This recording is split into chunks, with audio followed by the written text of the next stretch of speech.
Gracious God, creator of the universe, and yet the lover of my soul. Alpha and Omega, and yet I can call you friend. I don't have to beg you for anything, but I can thank you for everything. God, I thank you because this is the day that you have made, and I can rejoice and be glad in it. Thank you for this day of magnificence and glory and splendor. God, I thank you for life, health, and for strength. I thank you for soundness of mind. I thank you for peace, love, and joy. I thank you for the essence of you that envelops me right now, from the crown of my head to the soles of my feet. We thank you for this day of manifestation. We thank you for the day of revelation. We thank you for the day of impartation. We thank you as you move in the midst of your people to bring us to the greatest times that we've ever seen since the foundation of the world. Thank you, Lord, that for this time and for this season, you've allowed us to be a part of your move in the face of the earth. I thank you, God, for the revolution that you're bringing forth, God, even in the midst of the earth right now. And I thank you for the opportunity to be a part of what you're doing in this hour, because in the last days, saith God, you said you would pour out your spirit on all flesh. And so now we thank you for the pouring out. God, I thank you for the rain and the move of your spirit. I thank you for fresh oil. I thank you for new wine. I thank you for the new thing that you're doing. I thank you now that it does spring forth. I thank you, Lord, that you've called us to be the head and not the tail. You've called us to be above only and not beneath. You've called us to be the lender and not the borrower. You've called, God, that our storehouses would be full and increase. God, I thank you because even I decree and declare that the people under the sound of my voice, even now, are moving in the might of your strength. Not by might nor by power, but by your spirit. I thank you for those that are the sons and daughters of God that are called because they walk not after the flesh, but after your spirit. I thank you for the rising up of the people of your kingdom. I thank you that your kingdom come. I thank you that your will be done, even now in earth as it is in heaven. I thank you, Lord, because you are moving in the midst of your people mightily as never before. Raise us up, oh God, to the standard of what you've called us to be. God, I thank you for the standard of greatness. I thank you for the standard of holiness. I thank you for the standard of moving as the sons and daughters of yours, and not as vagabonds, not as those that never knew you, not as those that are confused and confounded, but God, those that know who they are in you. I thank you for the knowing. I thank you, God, for knowing you. I thank you for knowing your presence. Thank you for knowing your Holy Ghost power that gives us the ability to be successful. Your anointing that gives us the power to rise up and be called blessed. Thank you for that is in us. Thank you, God, for all things that pertain to life and godliness. Thank you because we are not confused. We are not deceived. And we thank you for that clarity of mind and the clarity of vision that allows us to walk forth as kings and queens, as princes and princesses in the kingdom that walk in the earth. We thank you that we are your beloved, and we rise up as the apple of your eye. We rise up, oh God, as those that you love with all of your heart. And God, we love you back. I thank you for soundness of mind. I thank you for soundness of spirit. I thank you that healing is our bread. Healing is our deliverance. By the stripes of Jesus, we're already healed. And we speak forth that healing even now for those that need it. Thank you, God, for every stripe that was taken. Thank you for the bruising. Thank you that he was wounded for our transgressions, bruised for our iniquities. The chastisement of our peace was upon him. God, with those same stripes we declare and we speak healing in Jesus' name. We give you glory. We give you peace. We give you honor. We give you blessing. We give you might. We ascribe all of these things unto you because they are yours. Thank you. The fruit of my lips giving thanks unto your name, ever giving you all that is yours. Glory, honor, power, dominion, majesty. It's yours. I decree it and I speak it. In the mighty name of Jesus, it is so. Amen and amen.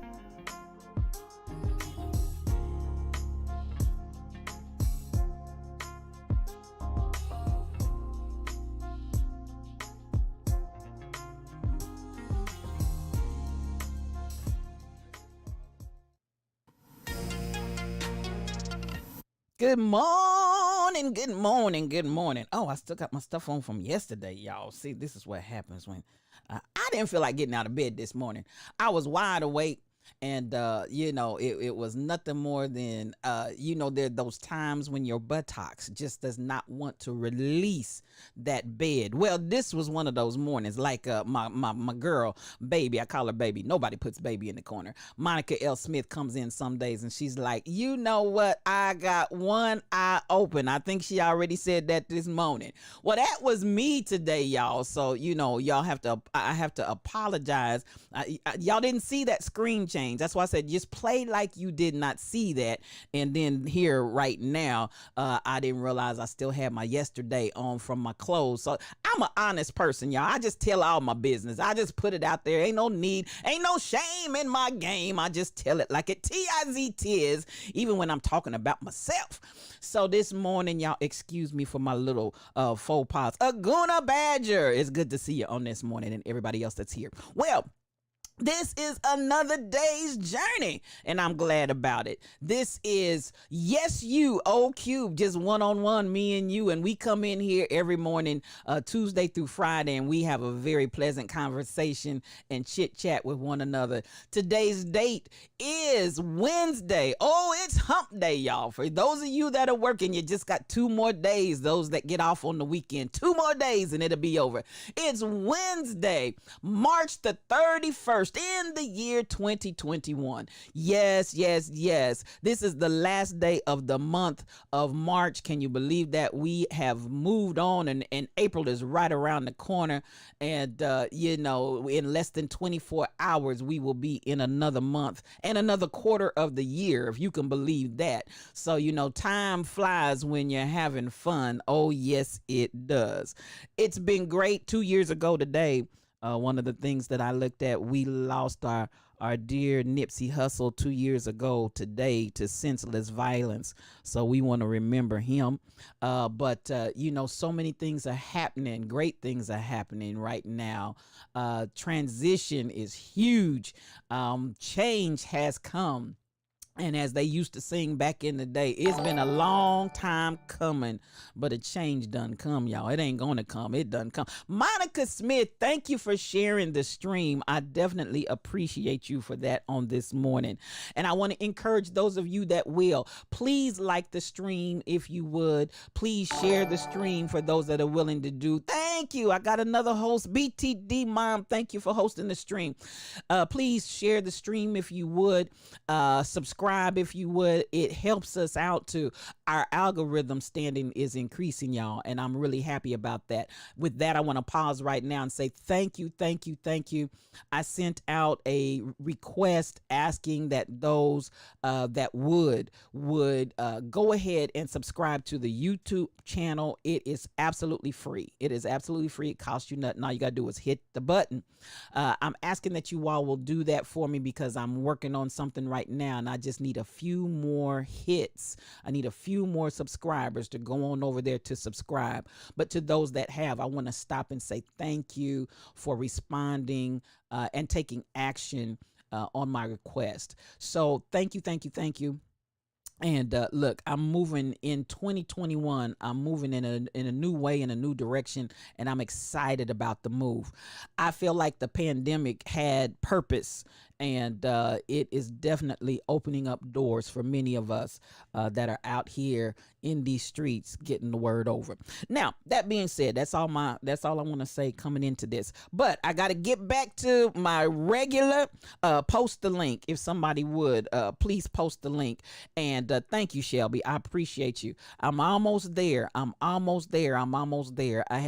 This is how friends are. And I appreciate, put a shout out in there for Shelby Nicole Cosplay as well. well. This is my girl. She in Mike City. They are family. I just love them. I love their spirit. I love their energy.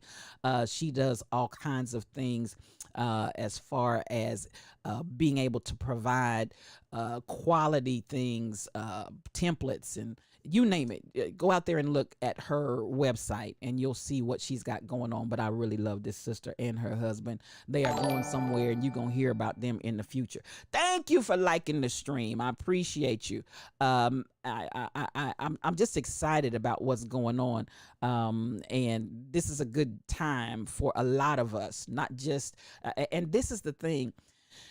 If you have a vision, if you have a dream, if you have an idea, this is the perfect time to jump in the water. You know, stop standing on the side of the banks, jump in the water and get busy, because this is the time that this season is going to be almost like, y'all know how the Gremlins, did anybody watch Gremlins?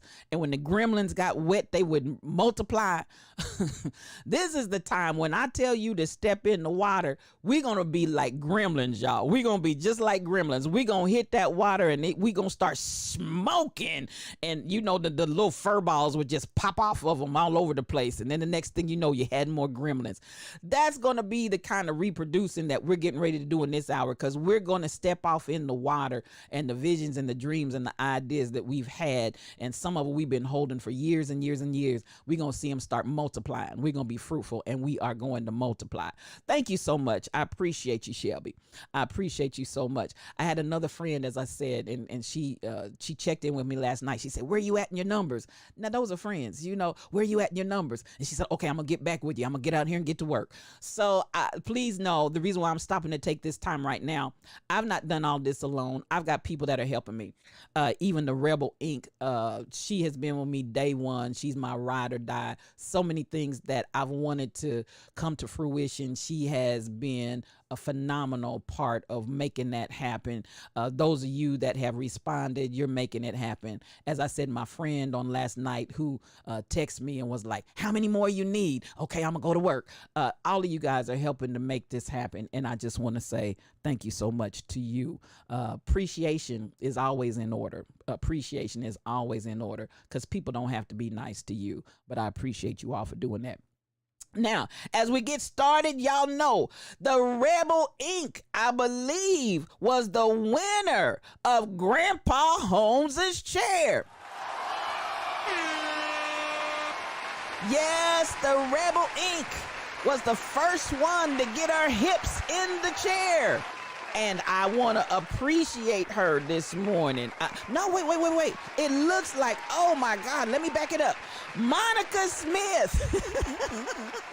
You are, wait a minute, let me go all the way back. My chat is acting. No, I was right. The Rebel Inc. is the winner of Grandpa Holmes' chair. Now, since I told y'all I had a hard time releasing that bed this morning, it seems like my brain is discombobulated. Let me do it one more time. And the winner of Grandpa Holmes' chair is the Rebel Inc.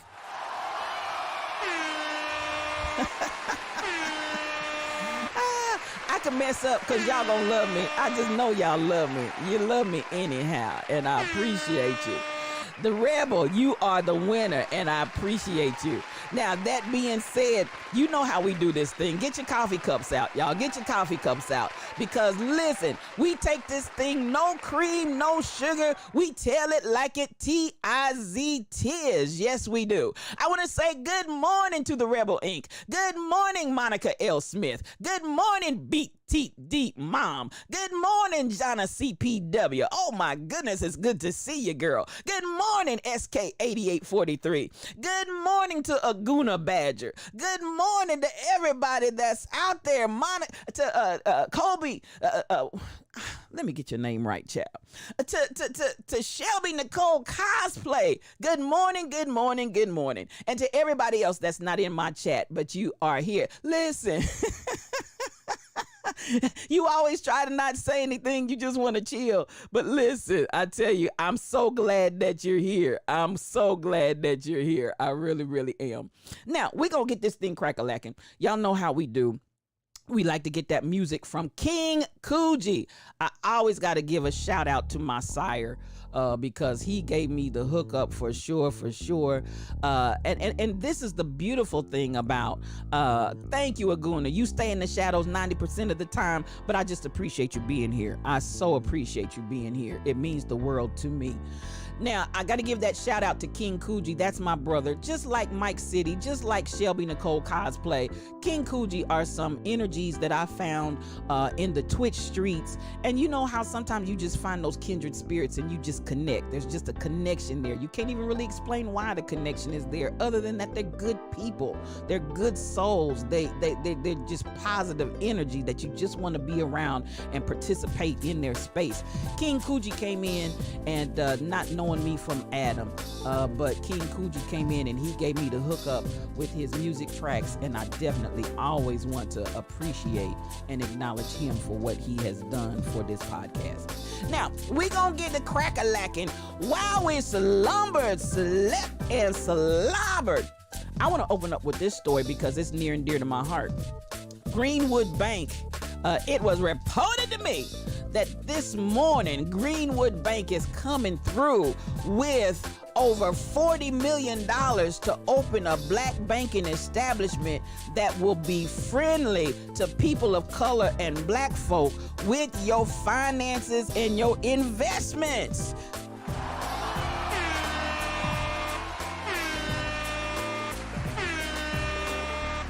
Yes, yes, yes. I'm looking at all these professional lurkers I got.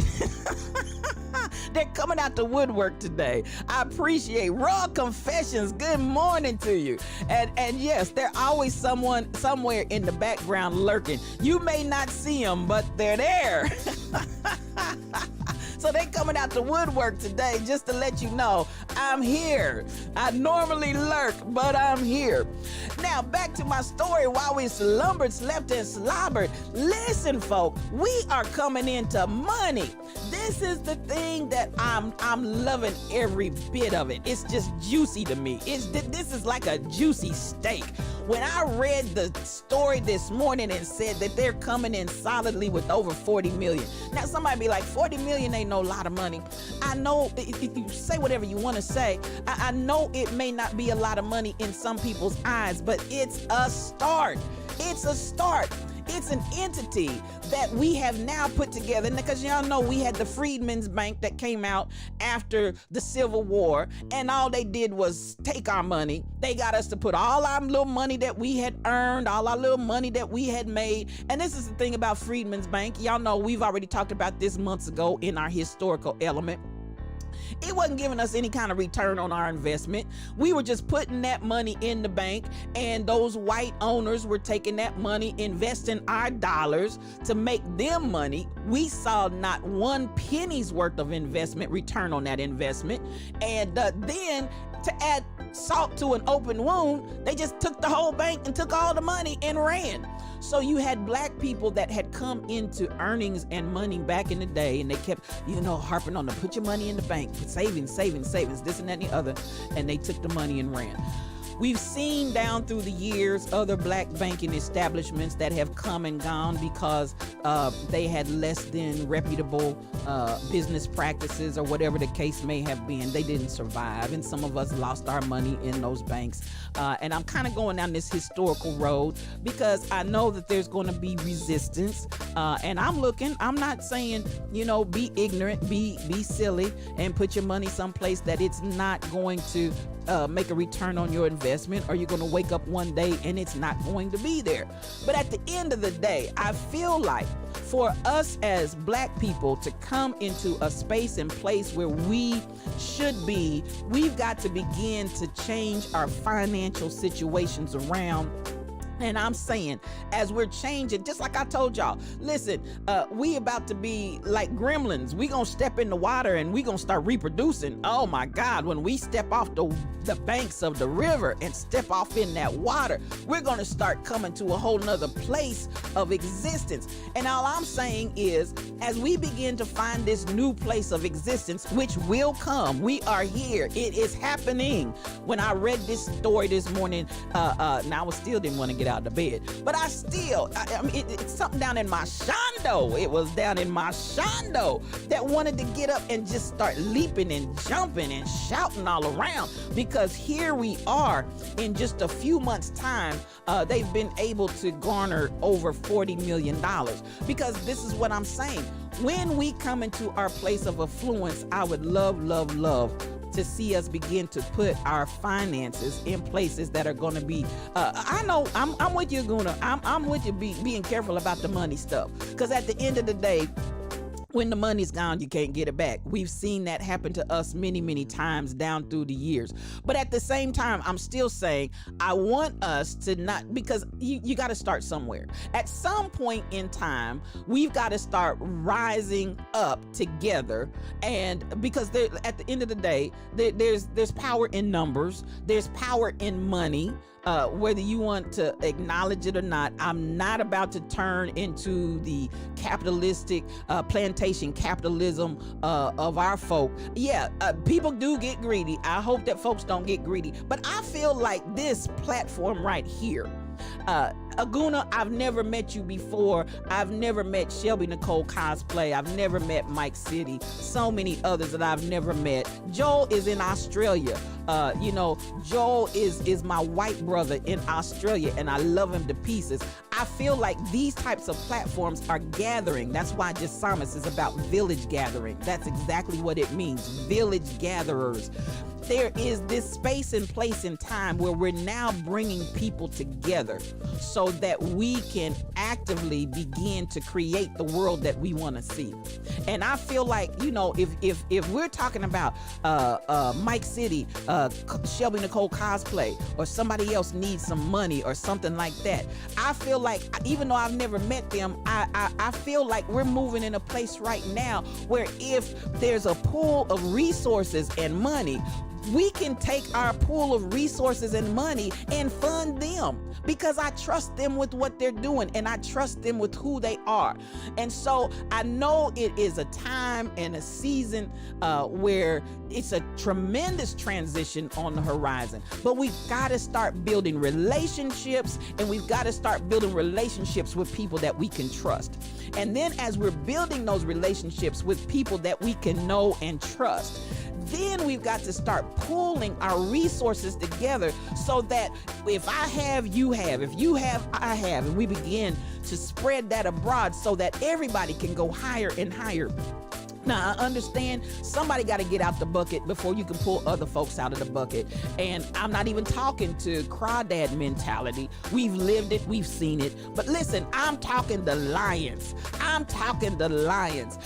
Those that understand we are lions, and you're going to hear us roar. And at the end of the day, we're coming into a place where we're changing the world. We are king and queen of the jungle, and this whole world has been given to us for dominion and to be able to come together. So I'm just really, you're not a lion. Okay, you don't have to be a lion. You can be whatever you want to be, Aguna. You can be whatever you want to be. But at the end of the day, this is what we say so many times in concept here on Yes You. You a badger. Come on, badger. I'm not mad at you, badger. Come on. And these are the lions that ain't even gonna eat you up. We're not gonna look at a badger and say, dinner. But we're going to walk together, and we're going to talk together, and we're going to work together and build this community because that's what it's about. So that was what I really wanted to open with, because there's so many things to talk about and so much negativity out there. But that was one area of energy and positivity. Come on here and roar. Come on and roar. Yeah, I am a lion. And you're going to hear me roar. And we even got baby badgers with us that we love and that they come right along. And that's okay, Badger. We'll roar for you. Because we are together on this thing. So I wanted to bring that out because that just made my day in all kinds of ways. and I felt really, really good about it. And I want them to keep up the work, and I got my eyes on them, and I'm going to watch, and I'm going to pray, and I'm going to pay attention.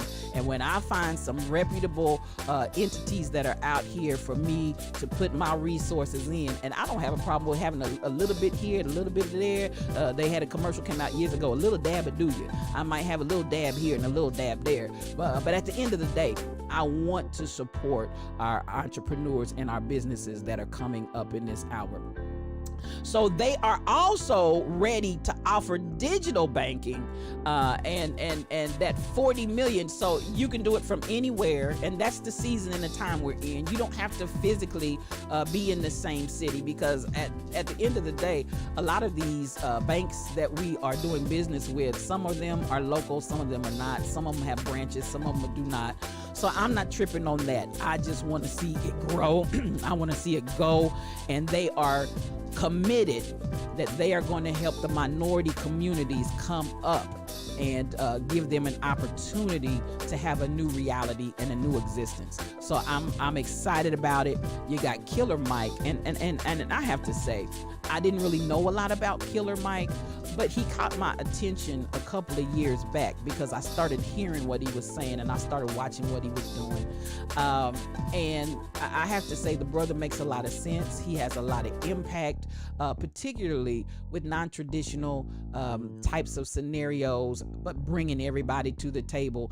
And so he's an influencer that I have a lot of respect for. And listen, I'm like, what did the Wicked Witch? Don't nobody bring me no bad news. Don't y'all come and well, listen, let me tell you about, at the end of the day, let me find out on my own. But I have a lot of respect for Killer Mike, because he seemed like he's really trying to put his money where his mouth is, and put his weight on it. So I appreciate him for being one of those at the helm. Now, at the same time, they went out and got some business people, because understanding it takes more than want to create a bank.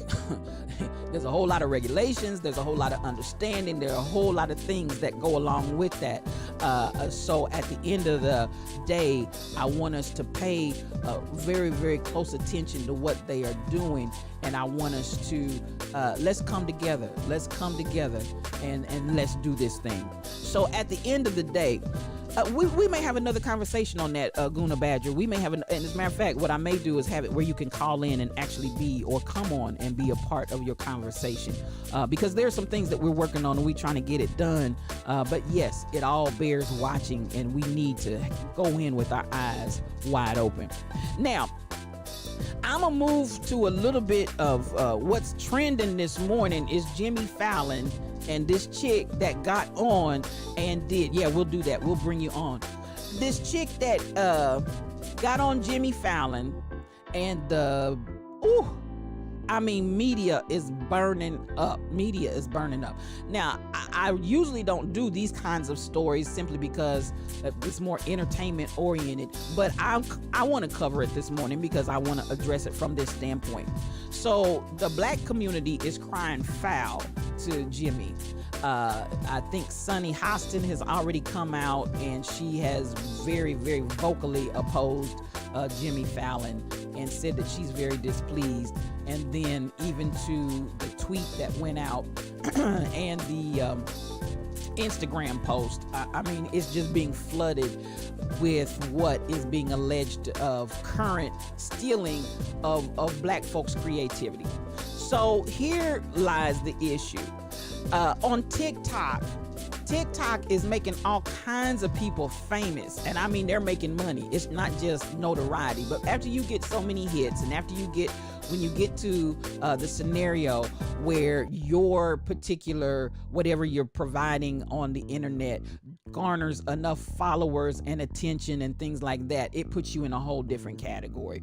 So Jimmy Fallon decided to look at one of the TikTok challenges, which is a dance. That not uncommon to TikTok. TikTok has all kinds of challenges, and I'm going to talk about another story in relationship to TikTok, which is also some of why I wanted to pull this story out. But another TikTok story is trending this morning also. So Jimmy Fallon gets this young lady this young Caucasian sister, and brings her on the show and does all of these hip hop latest dances. And I might add, it's almost like the whitewashing that we see when Little Richard came out and sang his songs. And then you saw Jerry Lee Lewis, and then you saw Elvis Presley come out and sing Little Richard's song. Y'all know the version that you heard from Little Richard was very, very different from the versions that you heard from Jerry Lee Lewis and Elvis Presley. So at the end, and the same with jazz. I could go down the line. I could go one by one and name by name the many, many times that we've seen black creativity get whitewashed and go to our Caucasian brothers and make mega millions for our Caucasian brothers when black folk created it. That's at the root of the issue. So Jimmy Fallon has this young lady from the TikTok challenge who happens to be white, who has gone completely viral, who has made buku money. I mean boatloads of money from doing these dances on TikTok. So Jimmy Fallon brings her on his show to do these dances. And again, I guarantee you, some of the reason that the black community is very agitated is that she does them with mediocrity at its best. And so the black community is saying, why, oh why, since she's already made buku money off of our creatives, and our creatives have not made anything or very little in comparison to. So the issue that they're bringing up to Jimmy Fallon is that this was the perfect opportunity, if you had chosen to do so, to give some of these creatives who really have not been given the real credit that they are deserving for the dances. You really could have, if that's what you want to do, you could have brought somebody in of those creatives and let them have an opportunity to have a moment to shine, instead of continuing to pay and propagate this young woman. Thank you for liking the stream, who has made all kinds of money doing a mediocre version of these dances that were created by black creators who are getting nothing.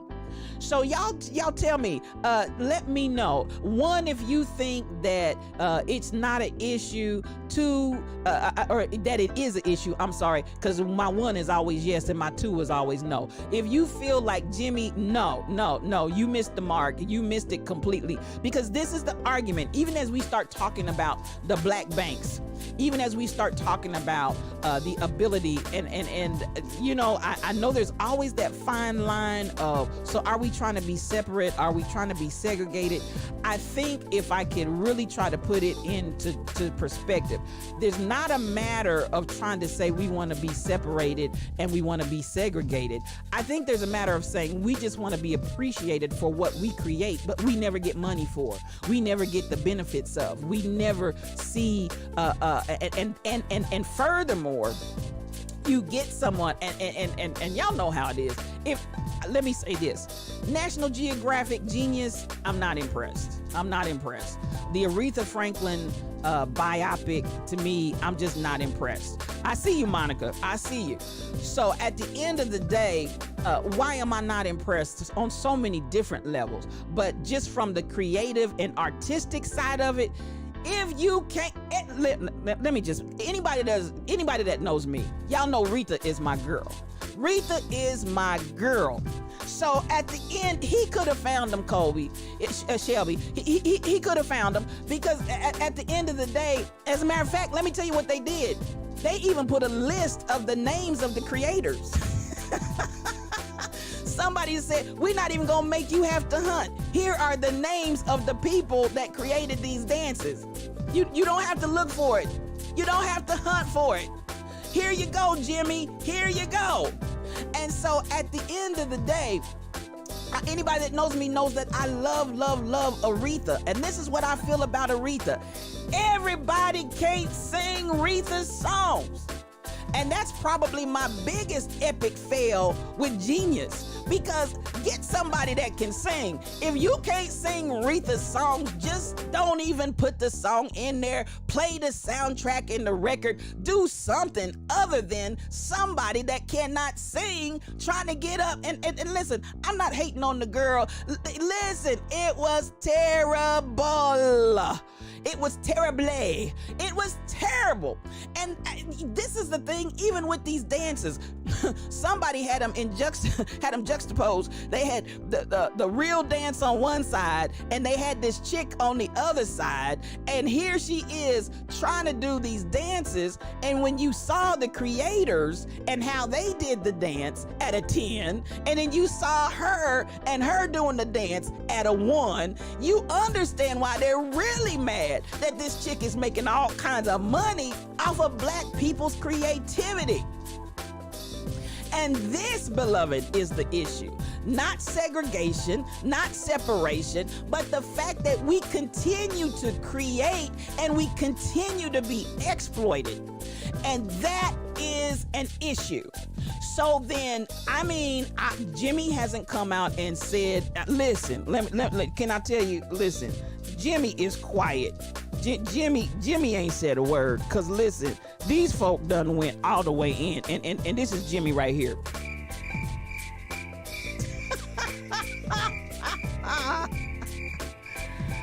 Woo, Jimmy ain't said nothing, and the girl ain't said nothing, because baby, when they put the original creators dance side by side to this chick from TikTok's dance, you almost had to wonder, was it the same dance? You almost had to thank you for liking the stream. He's not going to, Shelby. Listen, that baby is crickets. He ain't said a mumbling word. And at the end of the day, these are the places that as we're going through transition of time, and we said, look, everything's got to change and everything has to be called out. I do agree with that. I know some of you listening may be saying, oh, y'all going too far. Y'all taking it too far. The man was just trying to have a show. He was just trying to do a skit. Well, do a skit with the people that created it.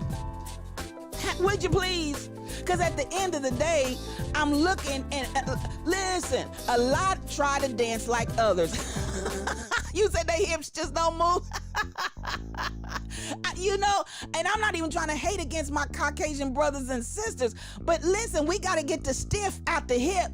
You got to get the stiff out of the hip to really do some of the dances and get them executed like they have been created. Because at the end of the day, it looked like something is stuck. It looked like something is like, what's going on here? Now, truth be told, that's not just an ethnic thing, because I've seen a lot of black folk that can't dance and they stiff as a board and they can't move their hips, Aguna. They can't get their swerve on. They just can't bring it.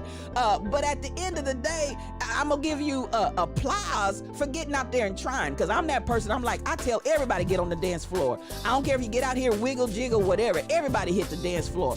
But at the end of the day, then you know the difference, however, between the ones that are smooth with it and they can really dance, and the folks are just out there for fun. I'm out there for fun because, listen, I don't dance like everybody. I got rhythm, but I ain't got the moves. My hips don't wiggle and twiggle like some of them. Honey, I look at some of these sisters and brothers, and y'all get out there, and by the time y'all break it down, I'm like, Lord Jesus.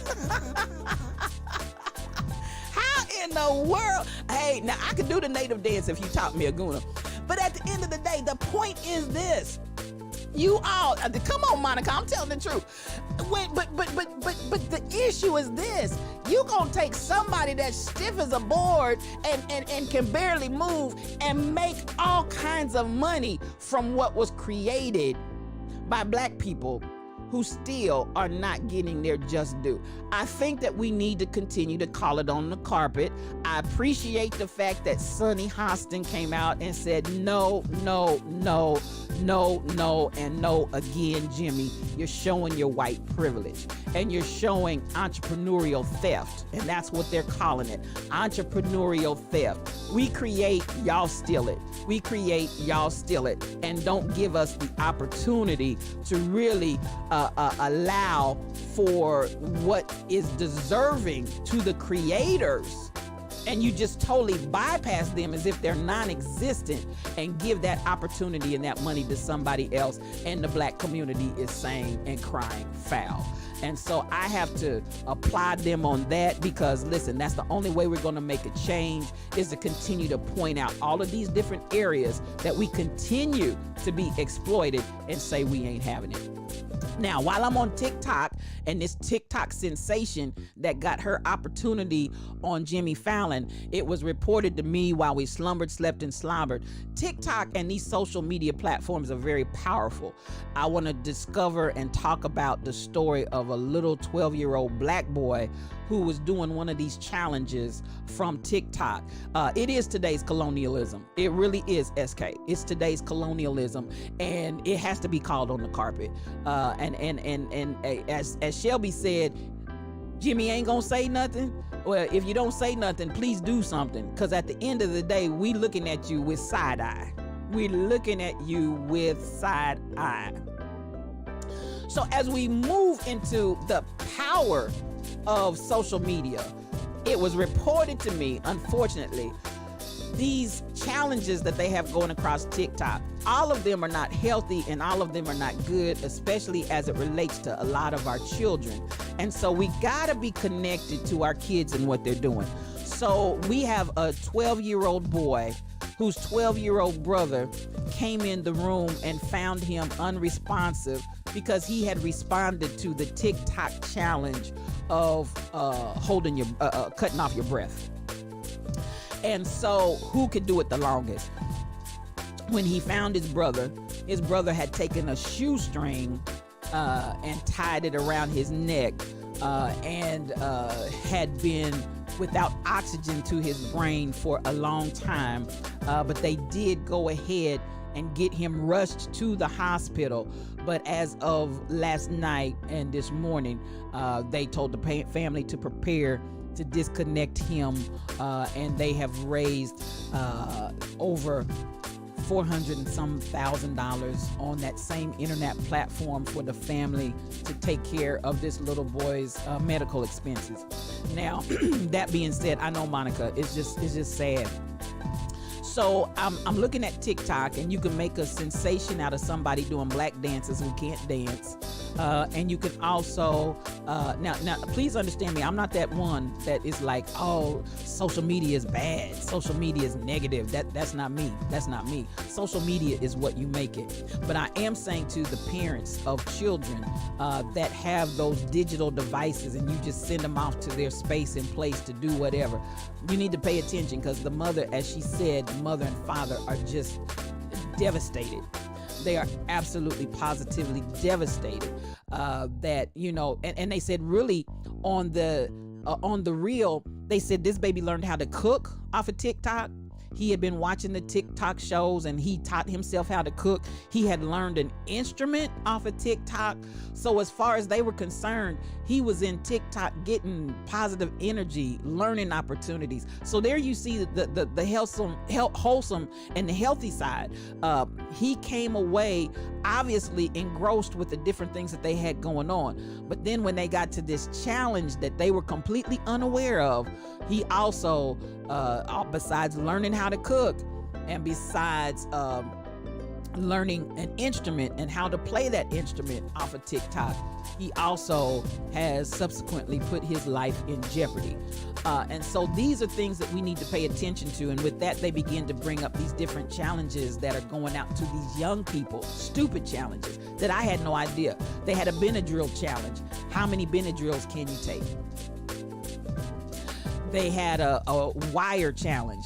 Who can take a wire and stick it into an electric socket? You know, I mean, just crazy challenges. And I wanted to bring this point up because this 12-year-old's life, his 12-year-old twin brother, his mother and father, their lives will never be the same from TikTok. Just like that young sister that's made all this money off of black dancing, her life will never be the same. She never ever otherwise probably would have been on Jimmy Fallon and The Tonight Show, but TikTok did that for her. Tabitha Brown is a TikTok sensation. She got a whole contract in a show from TikTok, but we also got to pay attention that TikTok, with that ability to change your life, it can be for the positive, for the negative, and particularly when we're talking about underage children. I want to encourage and admonish, please, please, please, pay attention to your babies, and don't just release them to TikTok, because yes, you may learn how to cook, and yes, you may learn, and this is I'm not throwing any shade on the parents at all. I'm not at all, because this could have happened to almost anybody, for real, because this is the day and time in which we live. So when we get to this point, this is real stuff, y'all. This is real stuff. So I don't want to, and just the cutest little black brother. I mean, he was just darling, and so my heart goes out to his family, and my heart is just wrenched. And the idea of whoever these diabolical people are that put these different challenges on, knowing that little kids are at stake. I just ain't got nothing. I ain't got nothing good to say about you. Hey, I challenge them to read a book and complete it. Come on, there's all kind of challenges we can have, other than how many Benadryl can you take, other than can you stick a wire in a socket? I mean, are you kidding me? But anyway, there you have it. Now, while my shades are down, everybody send some prayers out to that family and love and energy in their direction. While my shades are down, while we slumbered, slept, and slobbered, all I gotta do is say one name: Matt Gaetz. Matt Gaetz. From Florida. Come on, get your coffee cups out, because y'all know how I do. I tell you what, no cream, no sugar. We gonna take this coffee strong and black, because I'm gonna tell it like it T-I-Z-tis. I'm gonna tell it like it T-I-Z-tis. Now, at the end of the day, Matt Gaetz is in the news with his nasty self. Could it be? I'm glad you're here today, Shelby. Could it be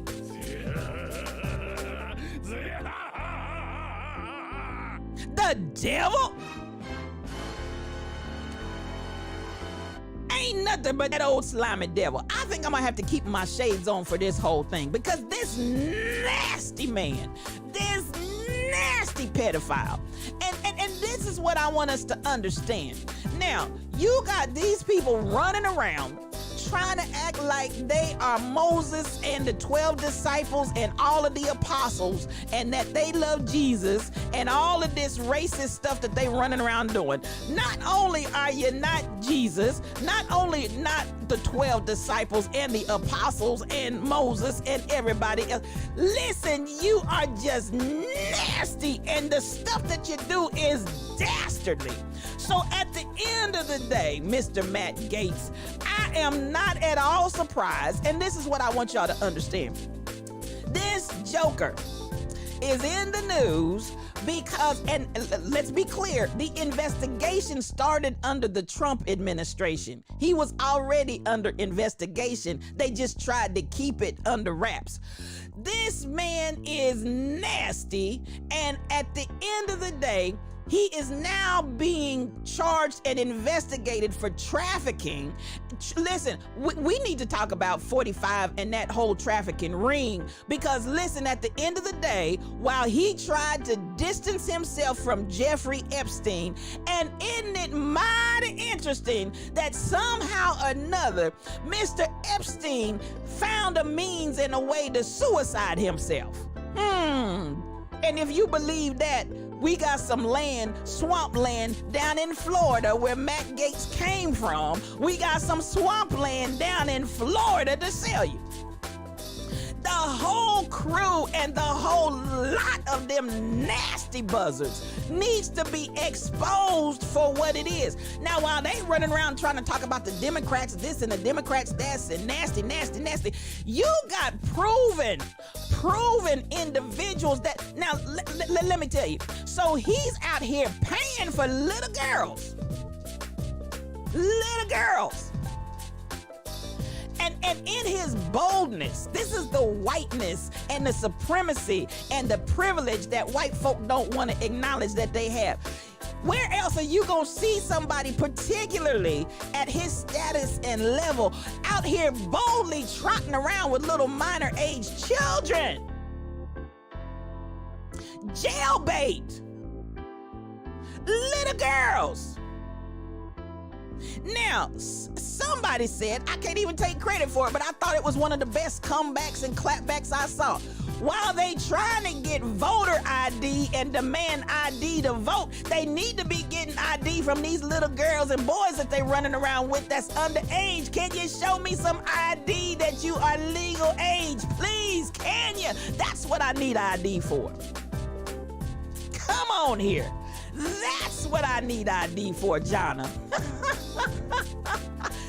That's what I need ID for. Stop trying to make me produce ID so I can vote and you can try to suppress my vote. You get some ID from these little boys and girls that y'all out here with your nasty little selves, out here with your pedophilia and your nasty little old wretched tail and that little piece of that ain't even enough. That's why you want the little girls, because the grown women don't want it.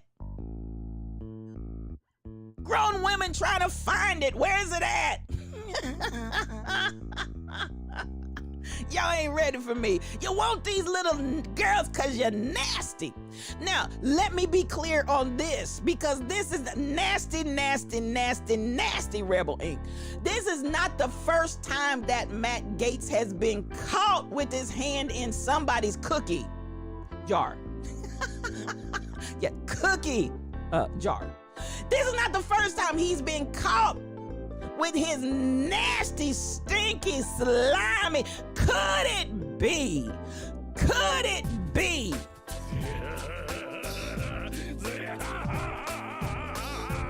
The devil? Baby, that ain't nothing but that old slimy devil. I'm trying to let you know. This is show enough, the devil. And so at the end of the day, let me remind you, beloveds, Matt Gaetz got caught a few years back. The boy would now be 19, but he got caught a few years back when the boy was 14, living in his house, and somebody brought it up and made it an issue. Somebody brought it up and made it an issue. And he said he had adopted the little boy.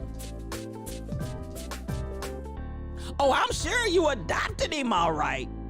I'm sure you adopted him right on into your pedophile ring, because at the end of the day, could it be? Oh my God, could it be?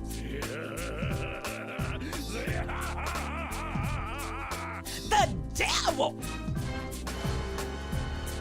That ain't nothing but this old slimy devil. And listen, I don't just throw shade, I shed light. So at the end of the day, listen, Aguna, I hear you. They're still stealing people. They're still stealing little boys and girls. They're still doing it with that nasty, nasty, nasty little nasty deviant behaviors. And while they trying to talk about the border, listen, y'all been snatching folk when they come across little girls and little boys and young people for years. They're still catching trucks coming across, just crammed full of folks that are getting ready to be trafficked. And this is not an imagination. This is real stuff going on. And I've got to talk about it because some of y'all might think this is all made up false stuff. I'm talking real stuff that's going on in this country right now. And I ain't doing no Sidney Powell made up stuff. I'm talking about for real stuff. And I have to say and wonder, do y'all really think that Epstein just killed himself, just nice and conveniently killed himself? Matt Gaetz was under investigation under 45. Y'all ain't buying what I'm selling. But I'm telling it, listen, no cream, no sugar. I'm telling it like it TIZ is. We got to drink this coffee strong and black.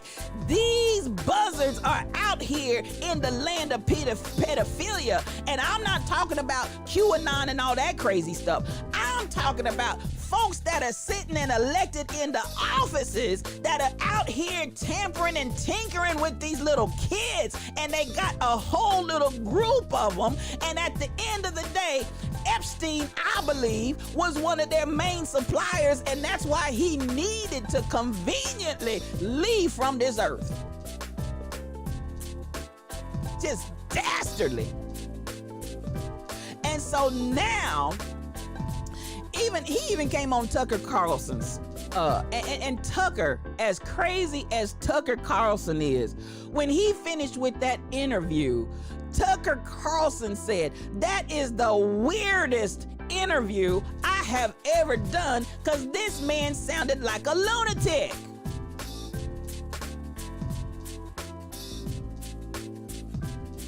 I mean, just crazy. Teresa, they are sickos. They are sickos.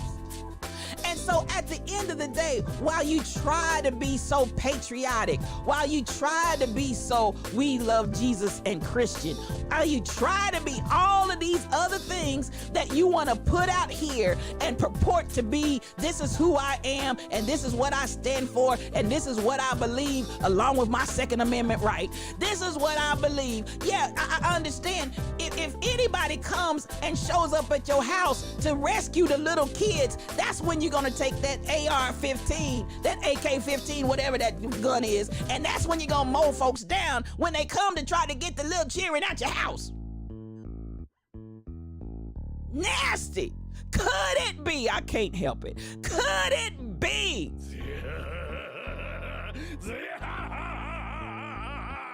The devil? It ain't nothing but that old slimy devil. And so this joker came out while we slumbered, slept, and slobbered. It was reported to me. He came out and said there's a conspiracy being hatched against him.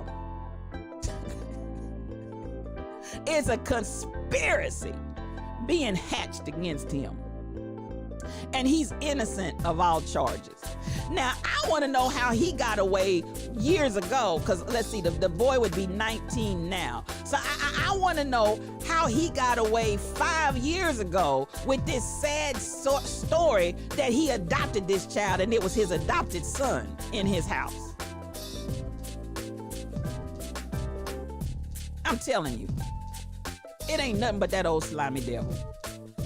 And so I look at what's going on, and these same individuals that want to get out and do and act all of this crazy stuff in government, particularly to detriment of people of color and black people. Can you see how twisted the minds are? And like I said, I ain't doing no Sidney Powell crap where you just making up stuff. I'm talking about real things that you can find factual evidence and is proven, documented, the whole nine. This is not made up stuff. This is real.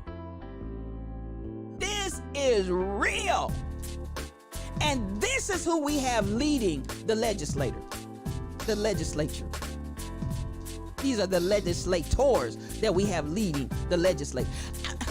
I need you gone, sir. You should have been gone when they got you with the little boy. You should have been gone then when they got you with the little boy. You should have been gone then when they got you with the little boy. But you all continue on in this.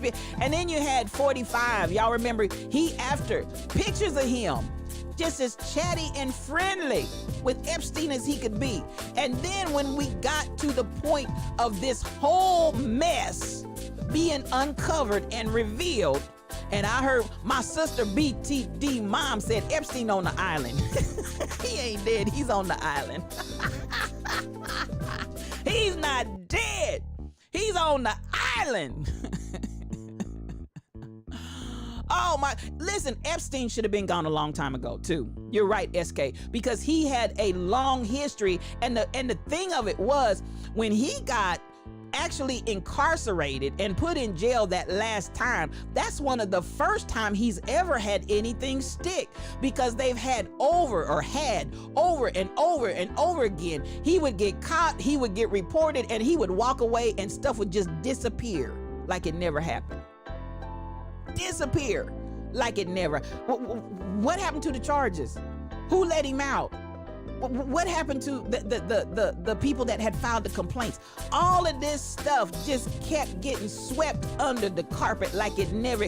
Where did this man get his money from? Because listen, he was a fraud in his first 2 actual jobs that he had, absolute and total fraud. And then you go from being a fraudster to a billionaire that can own islands and stuff. You go to being a billionaire that all the people of affluence and money and prestige and power are wanting to take pictures with you and coming to your island chock full of little kids, and all of this is going on, and not one charge has been lodged or leveraged against you that has stuck. Something is rotten in Denmark.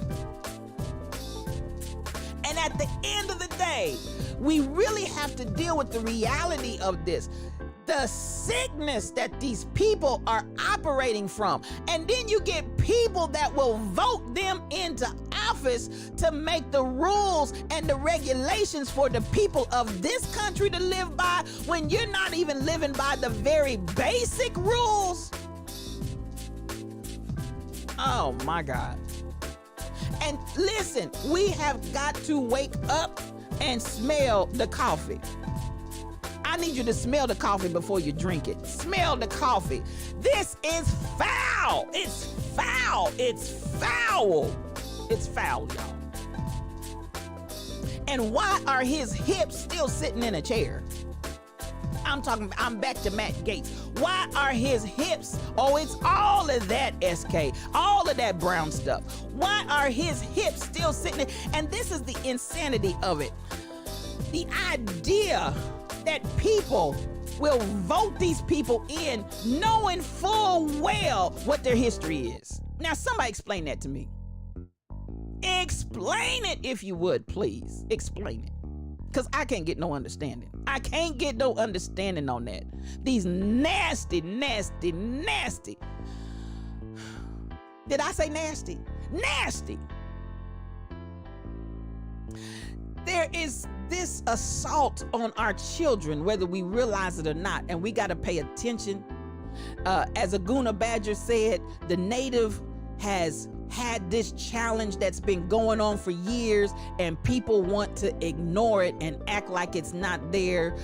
We look at what has been happening to our migrants for years, and we want to dismiss it and act like it's not happening. We see it happening in our communities, in our neighborhoods, if we really wake up. There's folks out there trafficking all over the place. We had a situation here locally where they had a what appeared to be a business that they shut down for trafficking. It's real and it's going on. And that's why we need to pay attention when we talk about, so-and-so, this child ran away, this child disappeared, this child, we don't know where they are, we don't know what happened to it. And people just kind of almost like scratch their head a little bit, wipe their hands, wash their hands of the whole scenario and keep on going. Something's happening to these people. Something is happening to these people. And we need to care about what's happening to these people. We don't have not one child to throw away. We don't. We don't have one child. Yes, we had in Kansas City, Kansas with Golubsky and the young black women that he was forcing sex. And that's how one young man ended up in jail when his mother refused to have sex with him. I'm talking about a police officer. Refused to have sex with him. and he framed the son and sent him right on to prison. These are real stories, beloved. We've got work to do. Don't be that person. It doesn't touch me. It doesn't impact me. Just like the young witness said, and I'm going to get to George Floyd.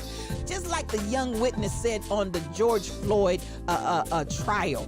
She said, you know, at the end of the day, that could have been my father. That could have been my brother. That could have been my friends. That could have been anybody. It could have been any of the black men in my life. It could have been any one of them.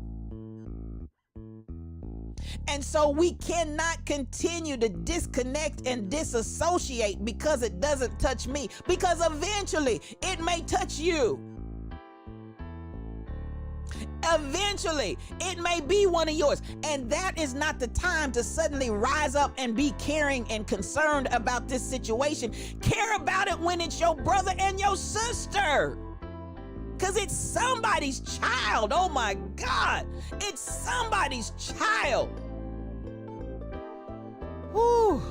And so, Matt Gaetz, we've had enough of you. Take your hips and go. Your nasty, perverted self. And if you need counseling and you need therapy, go get some. But in the meantime, please, please, please get out of public eye. Whoever it is, it's my brother and my sister, because we have one human family. SK 8843. So as we come into this place of understanding what is really going on behind the scenes with this man, and I brought up the past history of the situation because I want us to be fully aware, because like we said on yesterday, when white supremacy gets caught, the first thing they do is come out and lie, make up a whopper, and then come back like Sidney Powell. That whopper was so big, nobody should have believed it. Could it be? Could it be?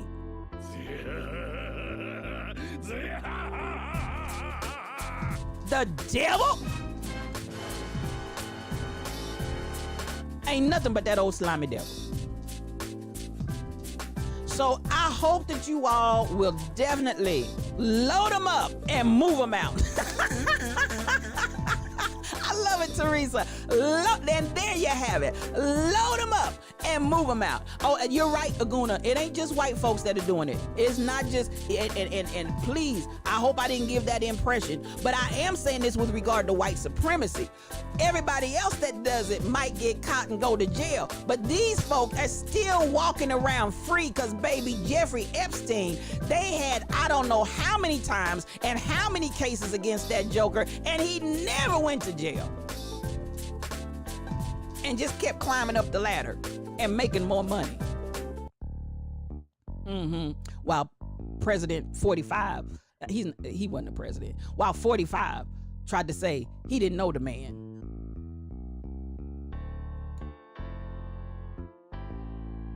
At the end of the day, this is real stuff, y'all. Real stuff that we really need to pay attention to and we really need to care about, because people's lives are in jeopardy. Now, I just want to keep it moving, and you know, so many of y'all have been watching, and I said again, we have to really, really, really pay attention and do your self-care, that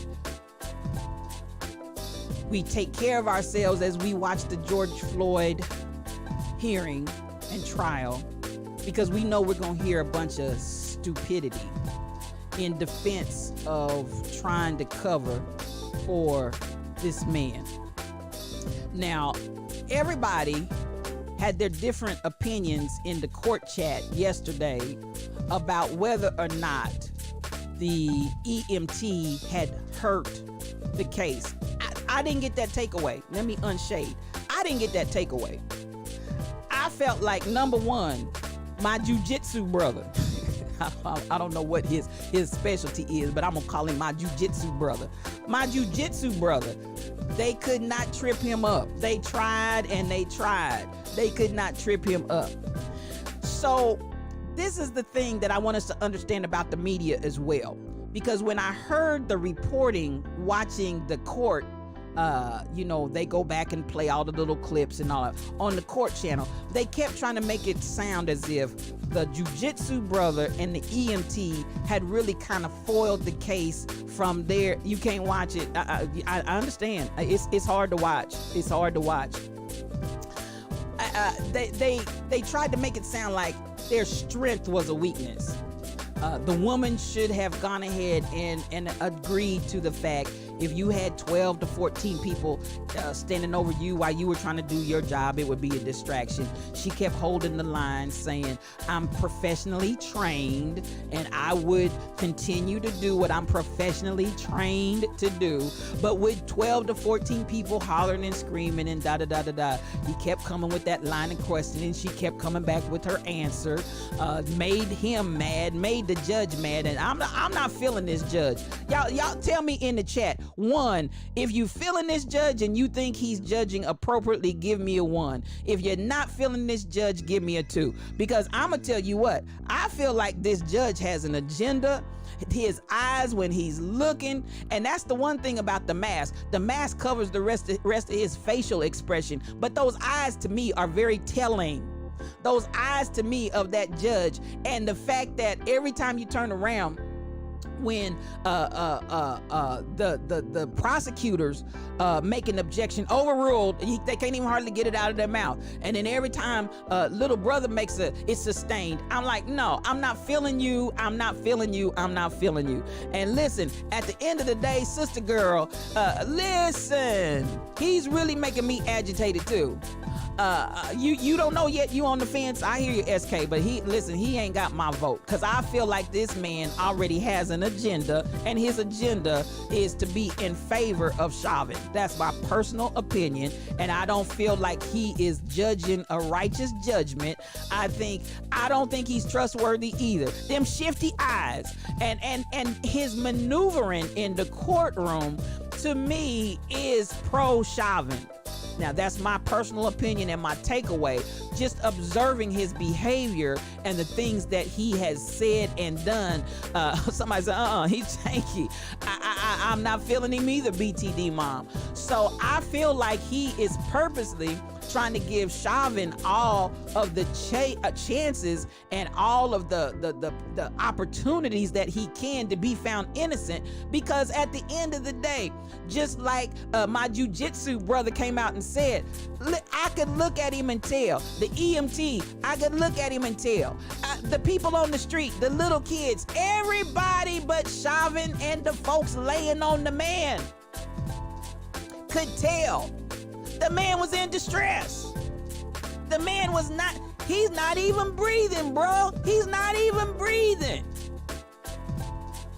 And then I'm like, and what was the point of calling the EMT on the carpet about him having his hands in his pockets? He did have his hands in his pocket. I hear you, SK. He might be trying to preclude a Chauvin appeal. And you've had some research law. So I hear you, Aguna. Hey, this is Yes You, OQ, one-on-one, just me and you. And so I'm telling it like it Tiz, and I'm telling you how I feel about the matter. I feel like the judge, you're no good, you're no good, you're no good, baby, you're no good. He ain't no good, in my opinion. And then the woman that came in with the telephone, she was like, okay, I get it. And he wants to keep going on. Now, I'm gonna tell you what, because see, that kind of stuff gets under my skin. She already said all that she needed to say to whomever confiscated the phone. She went through all of that. So at the end of the day, I'm sitting here and I'm wondering, and why are your bums, why are your gums still bumping? Why are your gums still bumping? The woman said that she said the same thing to the man. She that confiscated it. She said she would erase the picture. It was not intended for public consumption or any of that, according to her. Yada, yada, yada, yada, yada. On and on and on and on and on. And you just keep talking. And I don't like authority figures that feel like they gotta really make their point when the point has already been made and you're still in overkill. Because you want to show that you're in charge and you're in control, and then at the end you try to lighten up and have a little levity. Oh, sorry, sit down. Have all the seats. Have all the seats. Because I'm tired of you. I'm tired. T-I-R-E-D. Tired. I'm tired of you. Sit down and get out the way. So as I'm watching and as I'm looking, and then BTD Mom made a very, very good observation. They're giving out names and information of minors. And even on, now when they got to court TV, they went ahead and bleeped out the information. They let the first name go, but then they let the last name be bleeped out. Well, everybody and their mama done heard it already. You done posted it up. They read it already. They heard it already. You a day late and a dollar short. And these are minors. And where else do you let minors' information be happily put out into the public for public consumption? While you want to worry about this woman's camera. Oh my God. I tell you, sometimes I just look at the system and I look at the way that we operate and the way that we roll, and I'm like, really? Really? So at the end of the day, we have quite a ways to go. I feel like Jiu-Jitsu Brothers' testimony was strong. I feel like it was strong. I feel like the EMT's testimony was strong. She's coming back today, and I'm sure they're going to caution her not to be combative, because for some folk, when you get combative or appear to be combative, then that's a turnoff for some people, and it will cause them to sway in another direction. But at the very end, it was very strong, Monica, but at the end of the day, you cannot refute the fact, and the judge had already predetermined that she could not say that she felt like if she had been allowed to give him care that he might have lived. They precluded her from saying that. They already determined that before the trial even started. But she was able to describe her job and describe what happened when she was there. It still, to me, makes it very clear that had she been allowed to render aid, or had they followed her directions, because she said at one point she started telling them, if you would do this, you know, they wasn't hearing it. They didn't care. They were not paying attention. As she said, they were killing a black man. Were they shocked? The two junior officers, first week on the job, maybe. But I'm like this, junior officer or not, you can't tell when somebody's quit breathing. And as was brought out in that testimony, when you saw what appeared to be urine running across the ground, and as the EMT said, a fluid that would be common to denoting that the person is deceased and has passed away. We saw it. What are you doing? We saw it with our own eyes. So now we're going to play semantics, and we're going to try to create an illusion of something that happened. And so I'm going to say this and I'm going to move on. But at the end of the day, when he kept on trying to talk about this crowd, and this is what I'm telling you about the media. On the court TV, where they were doing the everything compressed down with sound bites and clips and this and that and the other. When they were doing it, I noticed this very clearly, that the non-black reporting kept calling it mobs, that the mob, they were rowdy, and the black folks were calling it a group. So there's a big difference mentally when you picture a mob and when you picture a group. You took your glasses off and you still saw it. I know you're right. It plain as day. You cannot get around it, Teresa. Sis, you saw what you saw. You saw what you saw. So when he kept trying to make this issue about like there were masses of people that were distracting them, and then that ultimately goes back to the famous, beautiful line that white police officers always want to use when they kill black bodies: I feared for my life. It's a backdoor way of coming in. Not only was I distracted, so I couldn't pay attention to this man and the fact that he was dead and or dying.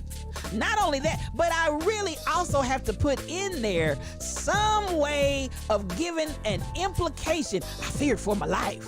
If you fear for your life that much, you need to get your tail off the police department and get another job. Talking about he has some kind of aversion and issue with crowds. Shut up talking to me. And this is where we have to resist at every turn. But at the end of the day, that's why to me that judge sitting on that bench is critical, because at the end of the day, the judge really holds and wields a whole lot of power in how this gets played out. A whole lot of power in what the jury gets to hear, and a whole lot of power into how this gets twisted and or manipulated. But pay attention out here in the streets, because recognize that some of the reporting that you hear is going to be slanted according to the individuals that are telling the story. Something as simple as, are you reporting the people and bystanders as a mob, or are you reporting the bystanders as a group of people gathered? Imagery is so important. We've got to pay attention to how we get duped and looped into some of the things, ideas, and concepts that we buy into. See it and search it out for yourself. Don't take somebody else's word.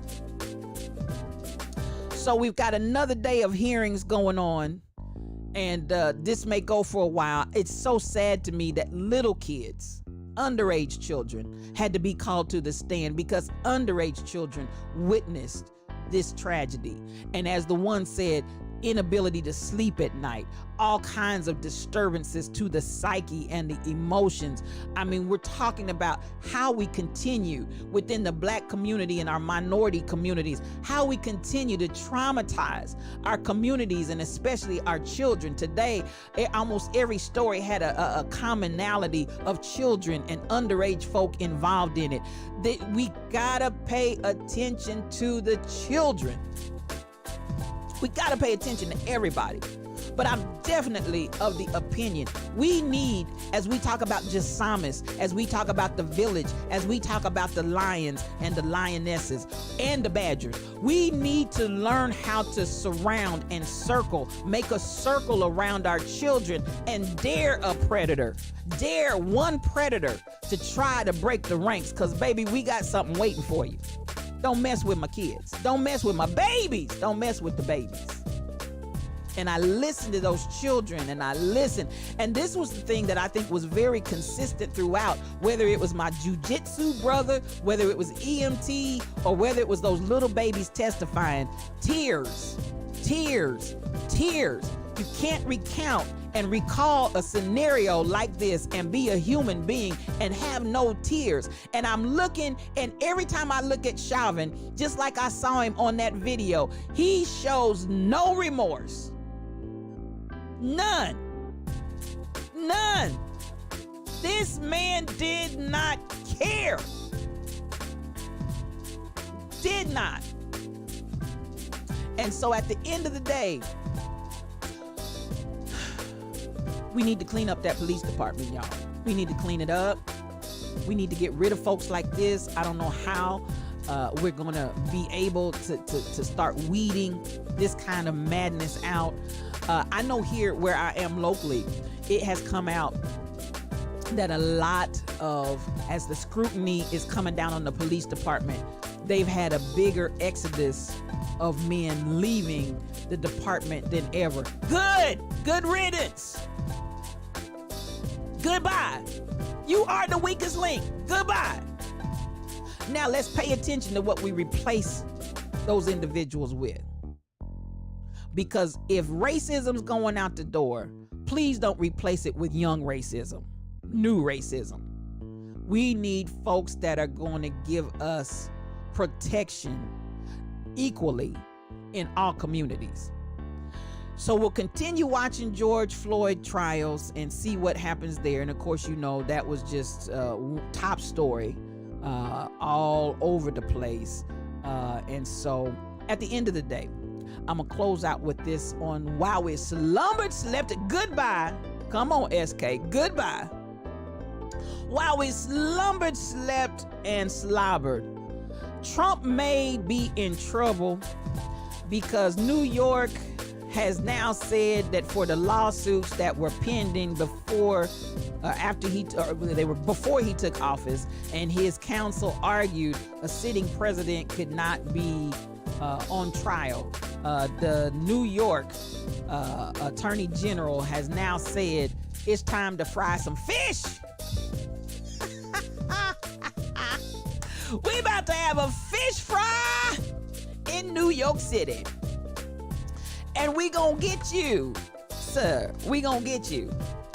And at the end, let's go. Get it. I'm about to get it. Let's get it. So at the end of the day, he's ready to be tried, New York is saying. So we gonna hear these cases. In the meantime, the two officers have come out from, oh, listen, I'm hype. I'm hype it up. Cause baby, I am ready for this fish fry. It's been a long time coming. And finally, so in the meantime, we've got cases from before that were pending that are now released to move forward. Then we got the officers, two officers from the Capitol riot of January the 6th. They've come out and they're suing Trump because they are citing where he sent out his tweet and where he sent out telling people, come on January the 6th, it's gonna be wild. They get your coffee cups out, SK, because we gonna watch this fish fry and enjoy every sip of the coffee while they fry this joker. So at the end of the day, they're saying that call to all of those racist, radical people that are carrying their "In God We Trust" and the red, white, and blue, and all of this insanity as patriots. You called them, sir. You called them to the Capitol, and we're gonna sue you. If the Senate and the House is gonna let you go, we're gonna file a lawsuit because we were injured. And we were injured because you told the people to come. So while we slumbered, slept, and slobbered, they slapped a lawsuit on him. Yes, accountability, SK, accountability. And I don't blame them. And I wish but you know what? I started to say, I wish all the officers would stand in solidarity. But oh yeah, some of them was taking selfies. I forgot. Some of them were taking selfies. I forgot. Some of them were doing all but signing autographs and giving high fives. I forgot. But there's two folk out of the police that said, we gonna sue your tail. And I'm glad they did, Michelle. I'm glad they did. Because listen, at the end of the day, why just hold Trump responsible and not? I think everybody needs to be held responsible, Aguna. But at the end of the day, a lot of these individuals, and even as they've been, the FBI and everybody else, the law enforcement have been interviewing these Boogaloo boys, these bad boys, and the other groups that came from these other supremacist groups. They did start saying they were having communication amongst themselves, so we're all working together, but they were operating from the premise of things that they felt like they were being told by the president to do. If you incite an insurrection and you incite violence, you need to be held accountable. In my opinion, okay, let's come like this. And I believe I'm accurate here. Y'all straighten me up, because you did some legal research and background and all of that. So you straighten me up. If I'm in a crowded theater and I cry fire, knowing that there's not a fire, if I holler fire, I believe that the law holds me accountable for those that are injured and or killed in the stampede from me hollering fire. If I'm not correct, if I'm not mistaken, I believe that's correct, and I'm accountable because I'm the one that cried fire. Is that correct? Is that not correct? Y'all correct me if I'm wrong. Put some twos down there if I'm wrong. Put some twos down there if I'm wrong. Put some twos down there if I'm wrong. But if I create a situation where people are injured by what I said or what I did in mass, I believe that I'm the one. If I'm the one that cried fire, I think I'm the one that's held accountable. Is not that the law? Isn't that the law? Isn't that the law? That if I cried fire, it's on me. And I'm saying, so at the end of the day, who else was behind it? At the end of the day, you got the Boogaloo Boys, and you got definitely the Proud Boys that are saying that they were coming together based on what they believe Trump had told them to do. I'm gonna go back to my example, and I believe this is a legal issue with standing and merit. If Trump is the one who cried fire, Trump is the one. It doesn't matter who all. These people pushed me down and trampled me. She pushed me down. She's the one that actually knocked me out. That's all secondary to the fact that Trump is the one that cried fire. And so at the end of the day, if Aguna, I hear you, but I'm still saying, ain't no, other than crooked finagling, ain't no scapegoat in this. Yes, they got to be held accountable for what they did individually. But as far as those police officers being able to come back and sue Trump personally, those police officers are basically, and I'm sure this is what their attorneys are hanging their hat on, those police officers are coming with their legal counsel because Trump is the one that cried fire. Trump is the one that cried fire. And so they have the opportunity to seek damages and recourses from Trump. And hooray, hooray, hooray for doing it. Because at the end of the day, somebody needs to make him accountable.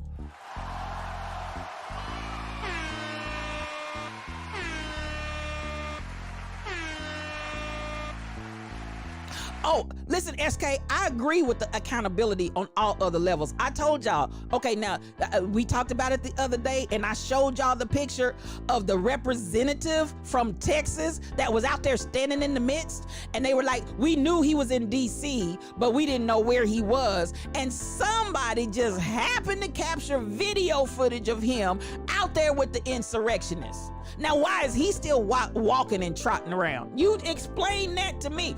We got video footage of this man out here with the insurrectionists. We got video. Well, I'm going to get my call in. We're going to get that together, Aguna. We got video footage of this man out here trotting his hot hips around with these insurrectionists, and he's still able to sit in the chambers like he's done nothing. We got my boy from Missouri giving the white supremacy sign as he's going in to pump his people up. We come to pump you up. We got all of this in detail, in pictures, in reality, and these people are still walking around, and these same people that were hiding and scurrying for their lives from all of these people that had come in, these patriots, all of these crazed individuals that came in like animals. We have them on pictures, and they're still walking around as if nothing ever happened. Oh, it's dastardly. It's just dastardly. Because I'm telling you, it's mess. And it's white supremacy on steroids. But I'm grateful for the white supremacy on steroids because listen, y'all done shown up and shown out to a degree you can't even try to tell another narrative. We see you for what it is. And then when you try to come back, Sidney Powell, and say, but it was so outlandish, nobody would have believed it. I still can't get over that child saying that. Listen, that woman. She need help. She need help. They all need help. So at the end of the day, come on, Mike Glenn's brother delaying the response from the guardsmen, all kinds of things. It was so many pieces, SK, so many pieces that really needed, Flynn, so many pieces that need to be called into accountability. I agree with you 100%. All of that needs to be called into accountability. Every last bit of it. And so at the end of the day, we get this whole scenario that needs to be addressed. But I'm grateful for the 2 police officers that stood up and filed a lawsuit against Trump to say, we're not having it and we're not going to let you off the hook. The Senate and the House might have let you off the hook, but we're not going to let you off the hook because at the end of the day, you created this. So there you have it. I'm going to stop with that. There's some more out there while we slumbered, slept, and slobbered. But I want to get to this last little bit of time because my engineer has been on me about my time. She told me to set my clock. She told me to set my clock and set it right. Because listen, my clock was off and 9 o'clock is 9 o'clock. And I love her for it. I love her for it. That everybody needs somebody like that. Now, while we are talking, I'm going to close out with a few things. And I want you all to really, really go with me here. Royal Confessions, if you still in the midst, Royal Confessions, are you, Monica, Michelle, you know it's funny. You know how she is. Royal Confessions, are you still in the chat? If you in the chat, give me a 1. If you still in the chat, Royal Confessions, just show. Supervisor done set the boundaries.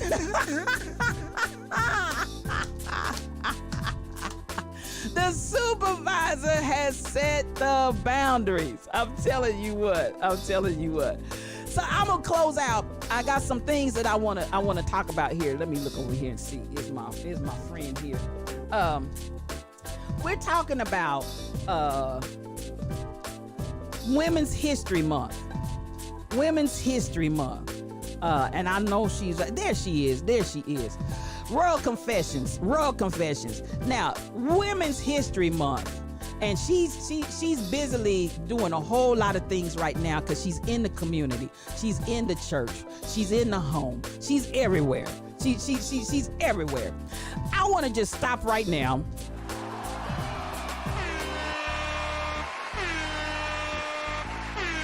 I need hand claps down there. I need hand claps down there because we giving a special ovation to Royal Confessions on today.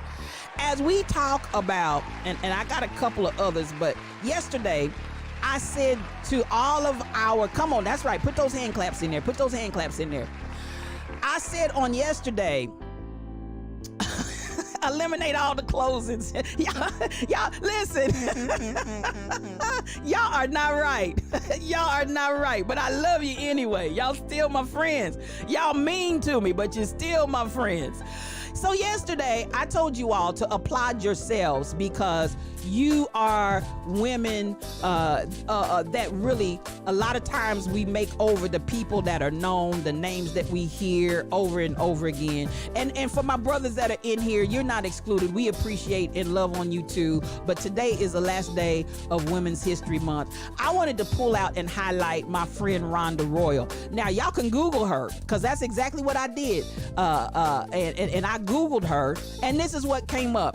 She is the District 9 JP, which is Justice of the Peace. Rhonda Royal. Yes, Rhonda Royal. District 9.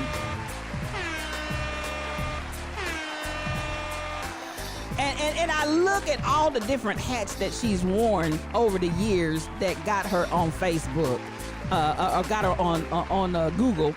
Sebastian County government is honored to have her and privileged to have her, because I mean, she's somebody, simple, down to earth. And this is where I feel like a lot of times just acknowledging who we are, and appreciating who we are, it's like I look at the greatness of all of you out there. And again, yesterday I said, applaud yourself, celebrate yourself, do something special for yourself. This sister right here unseated a 20-year incumbent on her first run. Now, she's not a part of the political machine, but she felt compelled to politics. And I really want to kind of pull this out and highlight it, because I think we need more of this. We need the things that we're modeling. Even when Aguna Badger was talking earlier and he was, identifying, yes, we've had some weak points and you got to pay attention. You got to watch it. But we need some people that are like the folks coming on this platform to start filling in some of these gaps.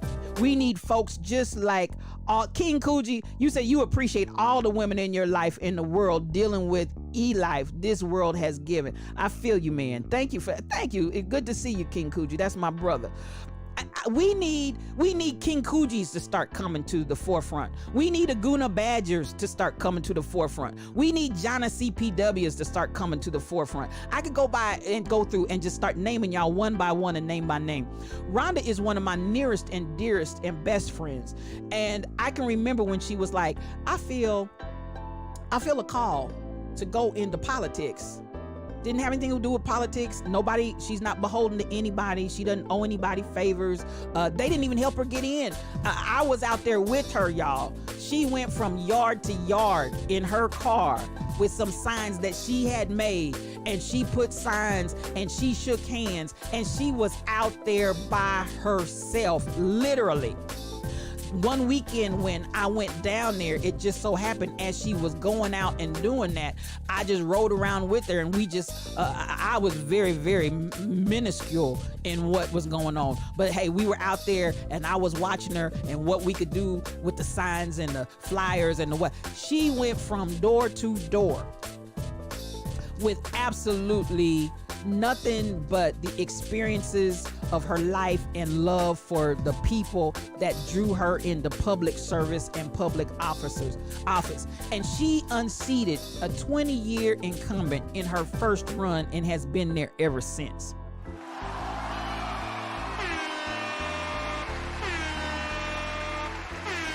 And subsequently has changed the whole face of the political environment there, and it has diversified. And I mean, I looked and I remembered the year that she was elected, and then I believe it was the last election they put a picture up, and the whole demographic has changed. She's gone in there, rolled up her sleeves, talked truth to power, been consistent, been present, been in the community, talking to the people. It wasn't a one and done and sit down and I got a career for life. I mean, work, hard work. So she has been active, and I'm telling you, in the years that she's been seated, and I've gone down to Fort Smith and seen what the impact of her presence in what county is that? Sebastian County. I'm just amazed at what one person and a group of people can do if you just get your energy together and say, I'm a lion, you're gonna hear me roar. Does it very quietly, in a very unassuming manner, but is consistent. And now at the point where, yes, state folks are looking and beyond, because I hope, depending on however far she wants to go in her political career, I hope that she goes as far as she wants to go. And I definitely know the environment is open to her, because the work that she's done speaks for itself, to the extent that people are like, yeah, we want you over here. So I wanted to pull this up as we talk about Women's History Month. And so many times we talk about the grandiose and the people out there that seem like they're so far away from us. And it seems like, you got to have money to do it. She didn't. You got to have power to do it. She didn't. She had the willpower and the tenacity to go out, and her own money, let me put it like that. But she had the tenacity to just go out there and get it done. I'm using this as an example as to how we can change the world one person at a time. And particularly if that one person is determined. And then when we come together, when we bind together, when we support one another, when we undergird and fund one another, that is how much farther our impact can go. So when I Googled her, these are the things that I saw. The first thing that came up, District 9 in Sebastian County. And I was like, girl, you better go. Then they went back and reflected on as her ownership of royalties, designer fashions, and accessories. I mean, this woman was like, I want to own my own business. Boom, she did it. And I'm saying this to empower somebody, because I told y'all, this is the time to get off the riverbank and step in. This is the time to get off the banks and watching and go ahead and jump in the water. So she, and listen, I loved it. I still got an outfit, my baddest jean outfit. It's hanging right now because I'm too fat. But my baddest jean outfit I got from Royalties Designer. I didn't have to worry about nobody else walking down the street, because I'm one of those. I don't want to see my clothes on my back walking down the street on somebody else's body. I want my own stuff. I'm not trying to look like nobody but Regina. So I got my outfit, still got it, and I'm gonna get back down in it. You better ask somebody. But everywhere I go, people be like, girl, where'd you get that? Where'd you get that? Honey, Designer's Royalty. That's Royal Confessions. And she's tax prepared. I mean, I'm looking down this thing and I'm like, honey, she's in the directory as the tax prepared. I'm like, this girl is bad. This girl is bad. And I love it. And I'm telling us, listen, we have the ability to make a difference. We have the ability. And I was looking, it had in there where she graduated from. I mean, I said, oh, sucky now, this girl. I'm like, you better ask somebody. Royal Confessions.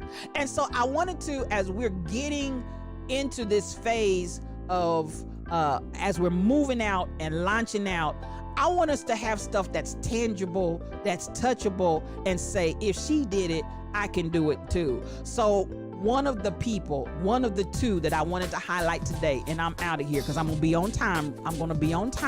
Rebel. I'm gonna be on time. I wanted to stop today and give real mad love and appreciation in this last day of Women's History Month. And she has made history in Fort Smith. She has made history in Sebastian County. And listen, she is somebody's somebody. Uh-oh, wrong one.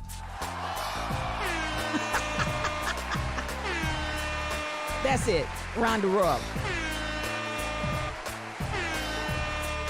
Now, the last person I want to talk about is also out of Arkansas, and I'm talking about people that were tangible to me. And Rhonda, being from Arkansas, I don't know if she got a chance to meet this woman or not, but this woman has a powerful story as well. And I want to talk about Daisy Bates. I want to talk about Miss Bates because I actually met Daisy Bates. There's a church in Little Rock that I attend. And while I was there before she passed away in 99, I believe it was, and November the 4th, 1999. When I was going to the church, I had the blessed opportunity, and I had a little 10-year-old child with me at the time. And we sat immediately behind Miss Daisy Bates at church. She was sitting on the front row, graceful woman, powerful woman. And I look at how many times, and the thing I like about her story is the power that she had. How many times we come from situations that are devastating, but if you really, really, really will make up in your mind, this is what I want to do, and do it. The story of Miss Daisy Bates, if anybody is not familiar with her name, Miss Daisy Bates, it was her home where the Little Rock Nine, I hope this rings a bell for some of you history-wise.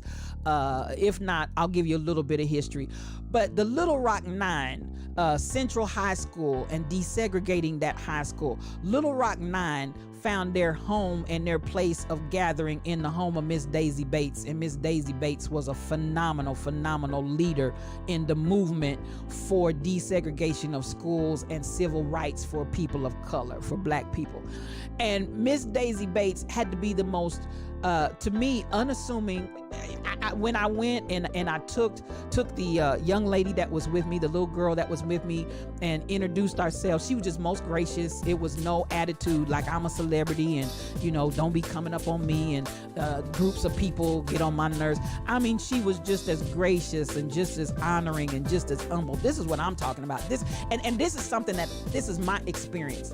This is somebody that I was blessed to actually touch hands and embrace and say hello and introduce myself and introduce her to this little 10-year-old life, and see the grace and the finesse and the beauty of this individual that was so welcoming. And this is what I look at in women's history. Now, as I look back over her life and look at her story, her mother was raped and killed by 3 white men when she was just a little child, at 3 years old. And so if you look at her and Google her, you'll find that it'll list 2 sets of parents, because the mother was raped and killed when she was 3, and then the father left her. And so from there, she went to another family that raised her. And I wanted to really pull this story out because so many times we think about struggle and we think about the level of struggle and challenge that we go through. Now, you would think that many times, and I said this a couple of days ago, sometimes when you push somebody all the way in the corner and their back's against the wall, that's when they really come out. So even like we saw Brother Wong when he said, am I patriotic enough? And he lifts up his shirt to show his scars that he got while he was in serving the military for the United States of America. But he still has to go through people saying his face doesn't look American enough. He's not patriotic enough, but he carries the scars that he got for defending this country. You look at people, and he said, but for time and for years, he wouldn't say anything. You look at Miss Daisy Bates and you say, okay, her mother is killed by 3 white men that rape her and kill her. And then dad walks away. My goodness, how much more could this child take? But here we have that turning her into the strong Black woman that she became. And so we see it not as the knee on the neck, but we see it as the opportunity to say, I'm going to take the oppression and what you meant to tear me down, and I'm going to allow it to make me stronger than ever. And when I looked at the different interviews that people were saying about Miss Bates, the thing that they said about Miss Daisy Bates was she didn't back down from nobody. She didn't bite her tongue. She said what she meant, and she meant what she said. She put it out there, and she wasn't scared of no ghost. She wasn't afraid of what kind of backlash it was going to have. Because at the end of the day, you killed my mama, daddy walked off, but at the end of the day, there's going to be a different reality that's going to come out of this tragedy. There's going to be a different lifting up that's going to come out of the ashes. I love the phoenix and the story of the phoenix, how we can come out of the fire and come out of the ashes and rise as a flaming, fiery phoenix. This morning, I really wanted to stop and I wanted to really acknowledge these 2 individuals in the closing of Women's History Month, today being the last day to do that. Yesterday, I encouraged each and every one of you, applaud yourselves, appreciate yourselves. Today, I wanted to pull out some touchable people that I've touched, that I've literally had my hands on these individuals, and they are great women. They are great examples. They are great historical figures, and they are making it or have made it happen. And I appreciate Miss Bates, who gave her life so that I could enjoy the things that I enjoy today. I want to appreciate Rhonda Royal, who has come into Sebastian County and the city of Fort Smith and the state of Arkansas. And yes, she's known statewide at this point. It goes beyond that local knowledge of Fort Smith. It goes beyond the local knowledge of Sebastian County. She is known statewide in the state of Arkansas and beyond. I look at these individuals that I'm able to touch and I'm able to hug, I'm able to share love with. Miss Bates, not anything as extensive as what I've shared with Rhonda Royal, but at the same time, I felt all the love I needed when I shook her hand and I got that embrace, and she reached down to my little girl that I brought to her and gave her the most warm loving embrace. And I feel like that's how we build the village, y'all. That's how we build the village, because I believe celebrity is not the answer. The answer is people that genuinely love and care for the people. And while, yes, there's some things that we really need to pay attention and be cautious about, there are those people out there that they're just good people. They just good, solid, golden people. And we don't have to be fearful of our good, solid, golden people. What we need to do is appreciate them, acknowledge them, because acknowledgement is, they're worthy of acknowledgement. We want to talk about everybody else. Yes, I could have gone out and I could have pulled names from here and there and everywhere and talked about all of these great people, and they are, but I wanted to talk about people that I have personally handled with my hands, their human flesh, in the flesh, not just an idea and a concept. But I'm talking about people that I've been able to actually physically touch and have some interaction with them, and found very beautifully gracious women that deserve all the honor that we can give them. So with that, my two people that I wanted to acknowledge in the close of Women's History Month, once more and again, Miss Rhonda Royal from Fort Smith, Arkansas, and Miss Daisy Bates from Little Rock, Arkansas.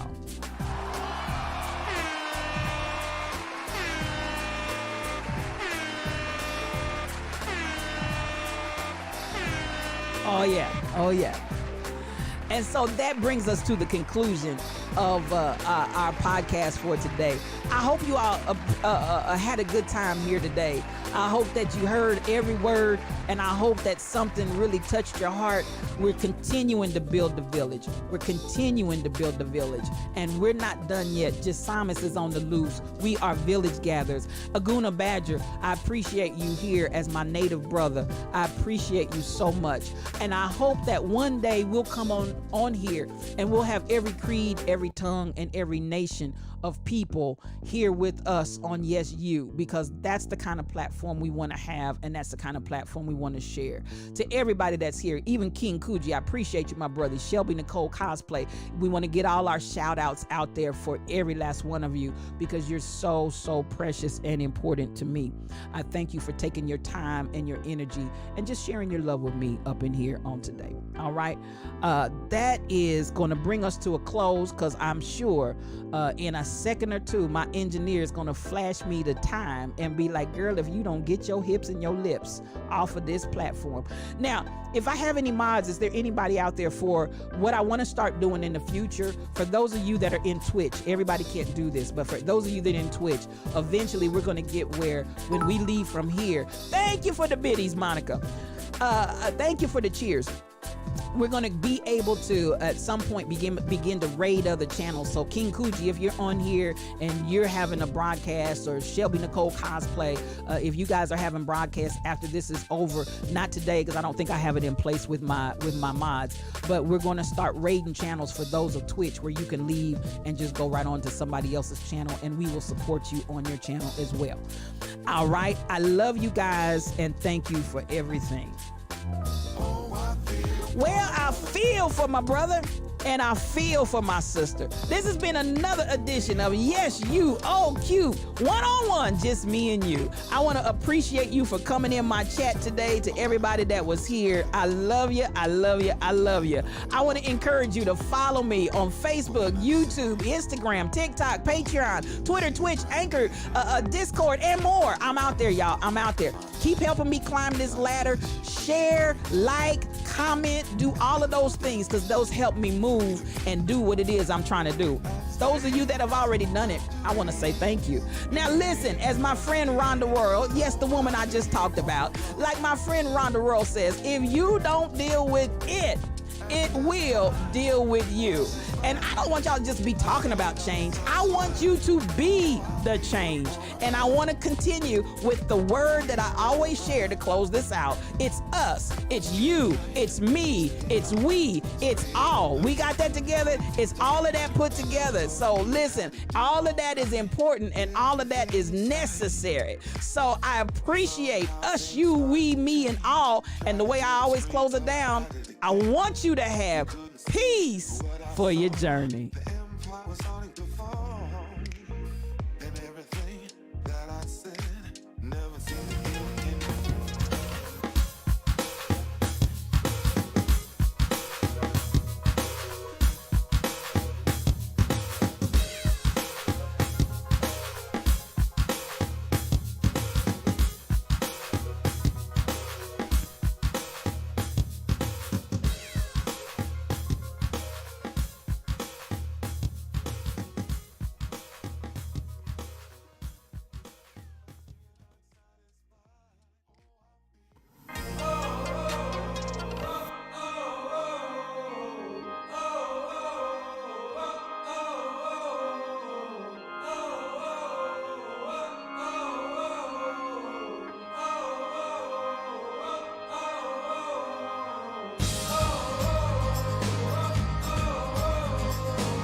Please start your